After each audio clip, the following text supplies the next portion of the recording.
grave, ce matin on retourne sur les bancs de l'école pour apprendre l'art du commerce. Avec l'IFC, l'Institut de la fonction commerciale. Bonjour Suzy Sorel. Bonjour Fanny. Merci beaucoup d'être avec nous ce matin. Vous êtes la directrice de cet établissement. Alors qu'est-ce qu'on apprend à l'IFC? Alors, qu'est-ce qu'on apprend? La terminologie n'est pas tout à fait exacte. Qu'est-ce qu'on enseigne serait plus juste, parce que nous sommes un centre de formation professionnelle et nous nous sommes spécialisés dans 3 domaines particuliers. La banque, avec le BTS banque et la licence professionnelle banque assurance finance.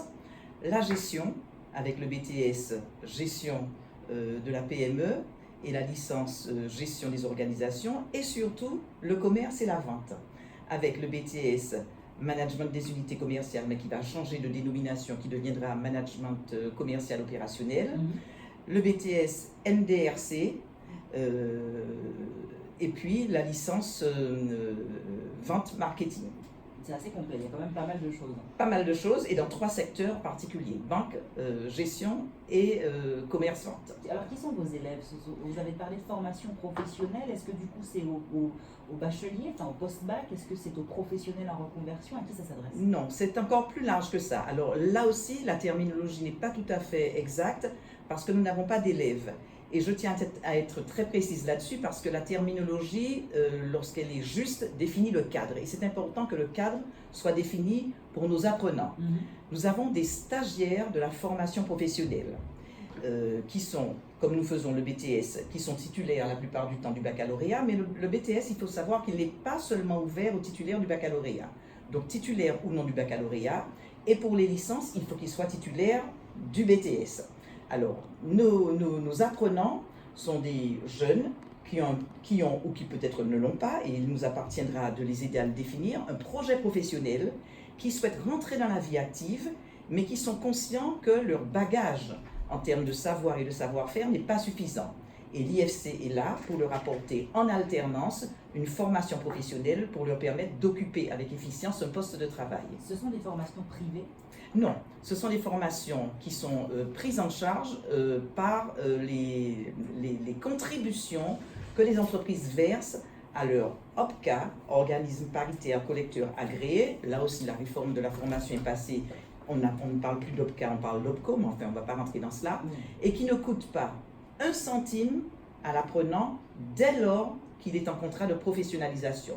Mais pour entrer en contrat de professionnalisation, il faut qu'il ait trouvé, ou que nous lui ayons trouvé, une entreprise d'accueil. Alors justement, c'est le point important de votre école, c'est ça, c'est l'alternance. Est-ce qu'il faut déjà avoir son contrat d'alternance? Est-ce que vous nous accompagnez à trouver? Comment on fait? Et quel type de contrat on peut trouver pour pouvoir intégrer votre école? Alors, le point focal et de force de l'IFC est de justement accompagner les jeunes à la recherche d'entreprise. Quand ils arrivent chez nous, il est clair que, je le disais tout à l'heure, ils ont une vague idée de ce qu'ils veulent faire, leur projet professionnel. Il nous appartient avec eux de les aider à le définir en mettant en valeur leurs points forts, leurs points faibles aussi, puisque nous aurons travaillé sur les points faibles, leurs points forts, leurs points faibles, de façon à établir avec eux une cartographie de qui ils sont. On fait tout cela au cours de ce qu'on appelle l'entretien d'analyse de profil. Et une fois cela fait, nous les formons aussi à la rencontre avec les chefs d'entreprise que nous avons préalablement, on va dire, prospecté pour identifier dans les différentes unités commerciales des besoins en recrutement sur lesquels nous allons proposer ces candidats que nous avons préparés en amont. Donc il n'est pas nécessaire pour eux d'avoir une entreprise.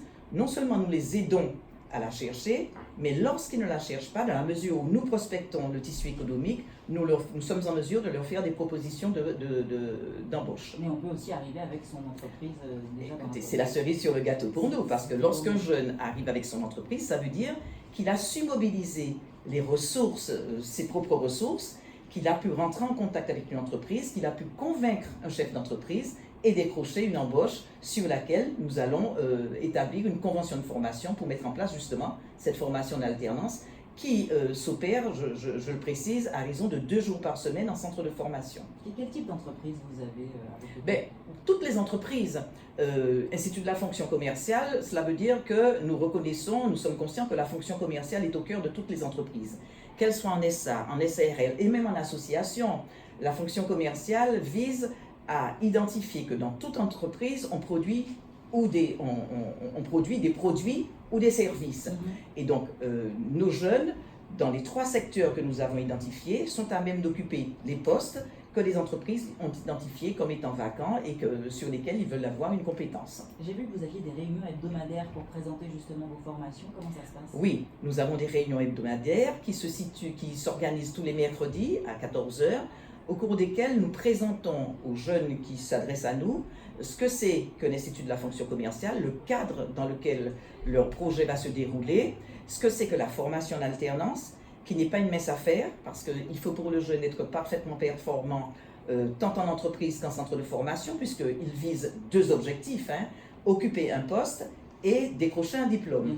Donc, nous organisons ces réunions d'information où tout le cadre leur est exposé de façon à ce qu'ils s'engagent en connaissance de cause. Et une fois qu'ils ont validé, bien évidemment, on les accompagne et on les prend en charge. Qui sont les enseignants de l'IFC? Alors là non plus, nous n'avons pas d'enseignants, puisque nous ne sommes pas une école, nous sommes un centre de formation professionnelle. Nous avons des intervenants qui sont des consultants indépendants, qui ont donc leur propre business, on va dire, qui sont leurs propres chefs, leurs propres employeurs, des consultants indépendants, souvent spécialisés dans la matière dans laquelle ils opèrent, la matière dans laquelle ils interviennent. Donc ces consultants indépendants souscrivent avec nous un contrat de prestation de service de façon à ce qu'il y ait une relation contractuelle entre eux et nous et qu'ils puissent dérouler leur intervention, leur face-à-face pédagogique. Et en dehors des intervenants, il y a d'autres membres dans votre équipe? Alors là aussi, tout à fait, là aussi c'est le point focal de l'IFC parce que vous supposez qu'avec 24 ans d'ancienneté, pour arriver là, il fallait qu'on ait une équipe solide, et c'est le cas, passionnée, et c'est le cas, totalement impliqués dans le développement de l'IFC et surtout dans le développement des compétences de nos jeunes, puisque notre objectif est non seulement de former, mais de former pour insérer. Donc il est important que toute cette équipe, ainsi que les consultants, s'impliquent pour que, au terme du contrat de professionnalisation, de l'alternance du contrat qui est signé avec l'entreprise et qui dure souvent 24 mois, au terme de cela, il y ait une embauche dans l'entreprise, puisque le contrat de professionnalisation étant un CDD, nous souhaitons la plupart du temps qu'il débouche sur une signature d'un CDI. Est-ce que c'est compliqué de gérer un établissement comme celui-là? Je pense par exemple, on a entendu les difficultés de la MEP, on a entendu les difficultés de l'ISCA, qui sont aussi des espaces de formation. Est-ce qu'aujourd'hui, c'est plus compliqué de diriger un espace de formation en Martinique? On ne va pas dire que c'est compliqué, mais on va dire que c'est complexe. Pourquoi? On parle de génération X, de génération Y. Lorsque j'ai ouvert l'IFC il y a 24 ans, le profil des jeunes n'était absolument pas le même. Ceci étant, les attentes aussi des jeunes par rapport à centre de formation n'étaient pas les mêmes. Donc c'est complexe, il faut être tout à fait à l'écoute et se souvenir qu'on n'est pas sur un segment de vente de produits industriels. On est sur un segment de formation des hommes, des individus, de jeunes qui sont souvent indécis, qui manquent parfois de volonté, qu'il faut en permanence écouter et booster. Alors, il ne s'agit pas de faire du social, il ne faut pas qu'on tombe dans ce piège, puisque notre objectif est de permettre à des jeunes de trouver une embauche, et une embauche pérenne dans une entreprise. Donc, il convient pour nous de les driver, on va dire ça, de les manager avec compétence et exigence. Donc, ce n'est pas difficile, c'est complexe parce qu'il faut être observateur et être capable de s'adapter à notre public, tant jeune d'ailleurs qu'entreprise. Vous parliez de ces 24 années qui viennent de s'écouler. Quelle est l'histoire de cette école, qu'on revienne un petit peu à la genèse du projet? Alors, l'histoire de cette école est une histoire qui, dès le départ, s'est orientée vers l'exigence qualité. Venant de l'enseignement, je me suis rendu compte qu'il y avait un maillon manquant entre l'école et l'entreprise. C'est la raison pour laquelle, dès le départ, j'ai souhaité spécialiser l'IFC dans la formation d'alternance, un modèle de formation qui a ses origines, enfin qui est fortement développé en Allemagne et qui fait le bonheur du tissu économique de l'Allemagne. Parce qu'on apprend toujours mieux sur le terrain directement. Tout à fait. Et c'est une formation qui est intéressante parce que beaucoup de jeunes souhaitent poursuivre leur étude, mais ne souhaitent pas la formation classique en établissement scolaire. Ils veulent être opérationnels, ils veulent être sur le terrain, ils veulent avoir la main dans le cambouis. Bien sûr. Et c'est ce que propose la formation en alternance puisqu'ils sont à la fois sur un poste de travail et dans un centre de formation. Donc c'est une formation, c'est un centre de formation que j'ai orienté vers l'exigence, vers la qualité. Et si aujourd'hui nous atteignons nos 24 ans, avec d'ailleurs depuis 4 ans une certification qualité, nous sommes certifiés qualité, l'un des rares centres de formation en alternance à être certifié qualité, c'est bien parce que nous avons axé notre fonctionnement sur cela, avec des exigences, tant vis-à-vis des jeunes que vis-à-vis des entreprises, parce que les entreprises ont aussi des obligations. Payer le salaire en temps et en heure, conduire le suivi tutoral, il ne suffit pas de prendre un jeune et puis de le mobiliser à faire le café par exemple. Non, l'entreprise a un besoin, on lui propose d'embaucher des jeunes qui ont été présélectionnés, elle doit veiller à ce qu'ils soient parfaitement accueillis pour qu'il y ait une réussite. D'ailleurs, nous développons des outils qui permettent aux entreprises d'être accompagnées dans tout ce qu'elles ont à faire. L'accueil du salarié, on ne va pas dire du stagiaire, parce que s'il est stagiaire chez moi, il est salarié dans l'entreprise. Il est soumis d'ailleurs à toute la réglementation, le règlement intérieur, etc. L'accueil du salarié est déterminant. Les premiers jours sont fondamentaux pour qu'il y ait réussite. Donc, l'histoire de l'IFC, c'est cela. Une aventure passionnante, comme je vous l'ai dit, avec une équipe assez stable d'ailleurs, qui s'investit, qui a compris les enjeux, sur laquelle qui s'ancre autour de valeurs, avec un projet fort, formé pour insérer, et c'est notre credo, et nous arrivons d'ailleurs à des taux d'insertion remarquables qui avoisinent, avec ou sans diplôme obtenu, qui avoisinent les 80 à 95% de taux d'insertion. Et justement, vos anciens stagiaires, vous les suivez toujours? Vous devez avoir un sacré réseau. Alors, nos anciens stagiaires, nous les suivons. Il arrive même parfois que nos anciens stagiaires soient aujourd'hui chefs d'entreprise ou cadres dans des entreprises qui font appel à nous pour embaucher des jeunes en contrat de pro. Il y a de belles histoires. Tout à fait. Et la boucle est bouclée. Alors, la boucle est bouclée, comme vous dites. Alors, nos anciens stagiaires, nous les suivons et nous serons à même de mieux les suivre parce que l'IFC est en train de prendre un virage dans la digitalisation. Nos process sont revus. D'ailleurs, les formations que nous mettons en place sont des formations qu'on appelle aujourd'hui, alors c'est un terme un peu peut-être pompeux, des formations multimodales qui se déroulent tant en centre de formation en présentiel, mais qui sur certains modules peuvent se dérouler aussi en distanciel.